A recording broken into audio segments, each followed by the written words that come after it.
और नाज़रीन, हमारे साथ इस वक्त हमारे मुख्तलिफ जो रिपोर्टर्स हैं वो मुख्तलिफ शहरों में इस वक्त जनता कर्फ्यू का क्या हाल है उसके ताल्लुक से हमें जानकारी देंगे। चलिए सीधे उनका रुख करेंगे। हमारे साथ मौजूद हैं दिल्ली से हमारे साथी रवि मिश्रा और हमारे साथ मौजूद हैं महफूज आलम।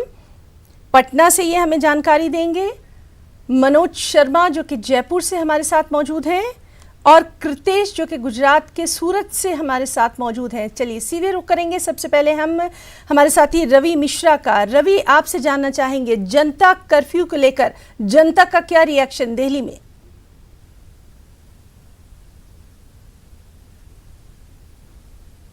बता देना चाहूँगा आपको कि जनता कर्फ्यू पूरी तरीके से सफल दिखा जा रहा है। इस वक्त मैं एनसीआर यानी नोएडा एनसीआर में मौजूद हूँ, सेक्टर 18 के पास मौजूद हूँ। आप देख सकती हैं कि जनता कर्फ्यू का पूरा असर अब देखने को मिल रहा है। सड़कें पूरी तरीके से खाली हैं और पूरी सूनी सड़कें आप देख सकती हैं। दुकानें बंद हैं, रेस्टोरेंट बंद हैं, लोग अपने घरों में हैं और साफ तौर पे सचेत हैं, सतर्क हैं, सुरक्षित हैं। मगर कहीं ना कहीं देखा जा रहा है कि कोरोना वायरस जो कि एक महामारी का रूप ले चुका है, उससे लड़ने के लिए जनता जनार्दन को एकजुट होना पड़ेगा और एकजुट होकर काम करना पड़ेगा। आप देख सकते हैं कि नोएडा प्राधिकरण की तरफ से साफ सफाई की जा रही है, केमिकल का छिड़काव किया जा रहा है और क्योंकि ये समय अभी खाली है, क्योंकि जनता कर्फ्यू लगा हुआ है तो सड़कें खाली हैं, पब्लिक नहीं है, तो इस तरह के काम आसानी से किए जा सकते हैं। और नोएडा प्राधिकरण के कर्मचारी, अधिकारी, दिल्ली पुलिस की बात करें तो सब लोग मुस्तैदी के साथ अपना काम कर रहे हैं, अपनी जिम्मेदारी को निभा रहे हैं।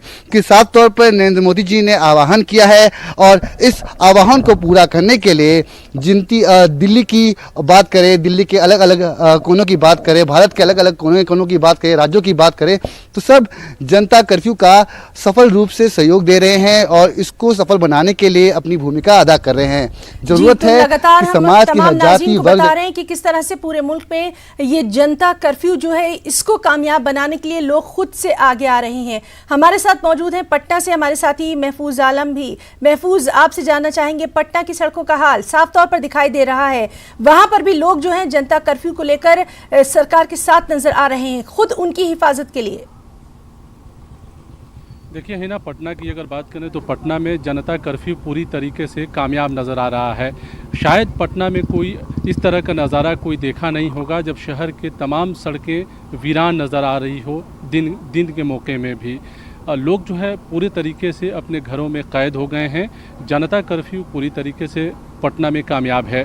पटना के कई इलाके, पटना सिटी से लेकर और फुलवारी शरीफ तक जो इलाका है पूरा, लाल बाग, सुल्तानगंज, सब्जी बाग, डक बंगला, बेली रोड, तमाम इलाके जो है एक तरह से कहें तमाम इलाकों की सड़कें बिल्कुल जो है वीरान हैं। अभी हम लोग पटना के डक बंगला चौराहे पे हैं। ये चौराहा आम दिनों में ज़बरदस्त भीड़ भाड़ वाला ये चौराहा है, भीड़ भाड़ वाला इलाका है। शहर का ये ख़ास रास्ता है जहाँ से लोग गुजरते हैं। आप देखिए किस तरह यहाँ की तस्वीरें जो है दिखाई देती हैं। हम अपने कैमरामैन को कहेंगे कि वो दिखाने की कोशिश करें कि ये नज़ारा क्या है। आप देखिए सड़क वीरान है बिल्कुल, गाड़ियाँ नहीं चल रही है, कोई लोग आ नहीं रहे हैं।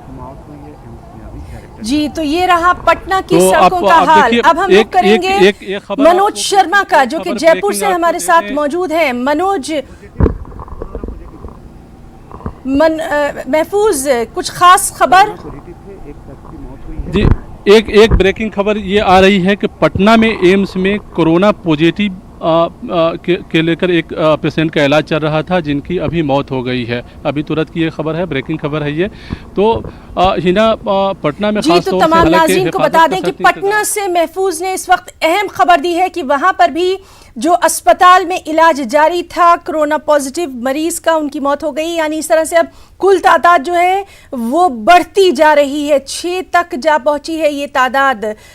और नाज़रीन, अब हम रुख करेंगे मनोज शर्मा का। जयपुर से हमारे साथ मौजूद है मनोज। राजस्थान में लगातार सरकार जो है एहतियाती इक़दाम उठा रही है, पहले ही वहां पर लॉकडाउन किया जा चुका है। जनता कर्फ्यू को लेकर क्या कुछ वहां पर हालात? बिल्कुल हिना, देखिए राजस्थान की जो सरकार है वो कोरोना को लेकर काफ़ी गंभीर है और इसी के चलते सीएम अशोक गहलोत ने आज 22 तारीख से लेकर 31 मार्च तक जो है लॉकडाउन का ऐलान कर दिया है। साथ ही साथ बात करें जनता कर्फ्यू की, जो कि पीएम नरेंद्र मोदी ने एक आह्वान किया था कि पूरे देश में कोरोना से अगर लड़ना है तो हमें कोरोना से लड़ने के लिए मिलजुल कर काम करना होगा। और उसी के चलते आज देखिए राजधानी के अंदर जो है सभी लोग अपने अपने घरों में दुबके हुए हैं। बच्चे जो हैं वो अपने अपने घरों में बालकनियों में से झांक रहे हैं। आज संडे का भी दिन है लेकिन बच्चों का खेलने का मन बहुत है, लेकिन क्योंकि उनके पेरेंट्स जानते हैं कि अगर कोरोना जैसे वायरस से हमें लड़ना है तो इसका जो है बचावी उपचार है। और उसी के चलते हम एक कॉलोनी में खड़े हैं। हम सुबह से जो है हिना कहीं जगह पर गए थे, रेलवे स्टेशन गए थे और रोडवेज डिपो गए थे, साथ ही साथ शॉपिंग मॉल सेंटर के बाहर गए थे।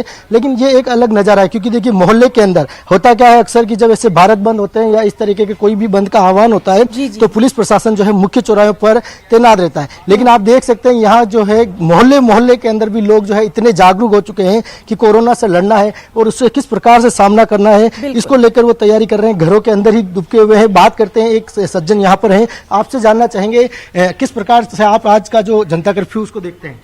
जी बहुत बहुत हम इस चीज़ का सहयोग करते हैं जो हमारे नरेंद्र मोदी जी ने ये जो डिसीजन लिया है, और हम ये मानते हैं कि हर आदमी को इसका सहयोग करना चाहिए।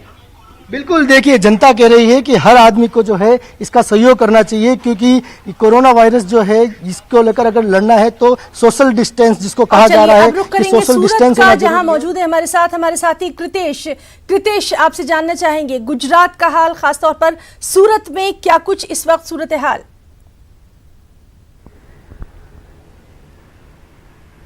बिल्कुल, चीन से शुरू हुआ कोरोना वायरस जिस तरह से भारत और गुजरात में अपना पांव जमा रहा है उसके चलते गुजरात में 25 तारीख तक लॉकडाउन की जाहिरात गुजरात सरकार ने की है। मगर जिस तरह से देश के प्रधानमंत्री ने एक दिन का शटडाउन यानी कि जनता कर्फ्यू का ऐलान किया, हम पहुंचे हैं सूरत के नेशनल हाईवे 48 को जोड़ने वाला कड़ोदरा पूना रोड। यहाँ पे सबसे बड़ी सब्जियों की मंडी आई है, सरदार मार्केट। यहाँ पे हजारों की तादाद में फार्मर अपनी सब्जियां बेचने आते हैं और यहाँ से सब्जियां खरीद के सिटी में सप्लाई करने व्यापारी करीबन यहाँ पे हर रोज के 20 से 25 हजार लोग आते हैं। मगर जिस तरह से आज एक दिन का जनता कर्फ्यू का देश के प्रधानमंत्री ने डिक्लेयर किया है, तभी से सूरत के लोग इसको सज बनाने में लगे हुए हैं। हालांकि सूरत के सभी लोग जनता कर्फ्यू में अपने आप जुड़ रहे हैं। अब सूरत के रास्ते देख रहे हैं, यहाँ एक छोटी सी सब्जी मंडी भी है जहाँ पे आप देख सकते हो कि आज पूरा सन्नाटा हुआ है। कल दो कल आदमी की। और नाजरीन, हम इस वक्त अहम खबर बता दें, पटना से ये अहम खबर, जहां एम्स में जेर इलाज कोरोना के एक मरीज की मौत की खबर आ रही है। इस तरह से बिहार में कोरोना से ये पहली मौत हुई है और मुल्क भर में अगर कोरोना से मरने वालों की तादाद पर नजर डालें तो ये 6 तक जा पहुंची है। लगातार हम कह रहे हैं कि इसका कहर जो है वो बढ़ता जा रहा है और बहुत ज्यादा अब जरूरत है उस चेन को तोड़ने की, जिसके लिए आज ये जनता कर्फ्यू का ऐलान किया गया है। महफूज, हम आपसे जानना चाहेंगे, सबसे पहले हमने ये खबर बताई है, तफसीलात। पटना के एम्स में कोरोना पॉजिटिव को पर एक पेशेंट का इलाज चल रहा था जिसमें उनकी मौत हुई है। अभी ताज़ा खबर है, ये बिहार में पहला ये कोरोना पेशेंट का ये पहला मौत है। हालांकि बिहार में एहतियाती तदबीर काफ़ी हुकूमत की जानिब से उठाया गया है।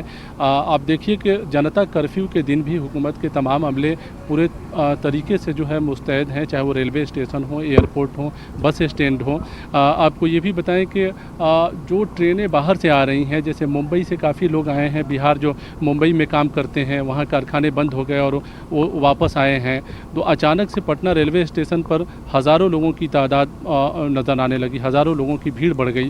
उसी तरह दानापुर स्टेशन पर काफ़ी भीड़ बढ़ गई। हालांकि दानापुर में इंतज़ाम किया गया था, लेकिन पटना के रेलवे स्टेशन पर स्क्रीनिंग का कोई इंतज़ाम नहीं। से अमल करने की ज़रूरत है। और महफूज, आपसे भी हम कहना चाहेंगे वहाँ बहुत ख्याल रखिए, फील्ड में हमारे जितने भी साथी हैं वो अपना बहुत ख्याल रखें।